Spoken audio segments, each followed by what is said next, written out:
আজ আমি নিয়ে আসলাম দুটো সাধারণ রেসিপি, বেগুন দিয়ে মেথি শাক ভাজা।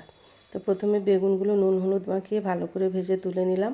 তারপরে কড়াতে একটু তেল দিয়ে আর কাঁচা লঙ্কা ফোড়ন দিয়ে মেথি শাকটা দিয়ে ভালো করে মেথি শাকটা ভেজে নিলাম। তারপরে সেই বেগুনগুলো আর মেথি শাকের মধ্যে দিয়ে দিলাম। মেথি শাক বেগুন ভাজা প্রায় রেডি হয়ে এসেছে, একটু নাড়াচাড়া করে নিলাম। আর শীতকালে এখন বাজারে প্রচুর মেথি শাক বিক্রি হয়, আর মেথি শাকটা আমাদের শরীরের জন্যও খুব উপকার। রেডি আমার মেথি শাক বেগুন ভাজা। তারপরে চলে গেলাম সজনে ফুল দিয়ে আলু ভাতের রেসিপি।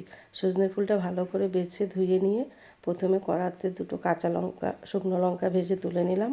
তারপরে সেই তেলে আমি সজনে ফুলগুলো দিয়ে দিলাম, তার সাথে একটু হলুদ দিলাম আর একটু নুন দিলাম। নুন দিয়ে ভালো করে নাড়াচাড়া করে সজনে ফুলটা ভালো করে ভেজে নিলাম। আর এখন তো সজনে ফুলটা খাওয়া ভীষণ উপকার, আর সজনে ফুলটা বাজারেও বিক্রি হয়, কিন্তু এই সজনে ফুলগুলো আমাদের গাছেরই সজনে ফুল। আর সজনে ফুল দিয়ে আলু ভাতের রেসিপিটা ভীষণ ভালো লাগে খেতে।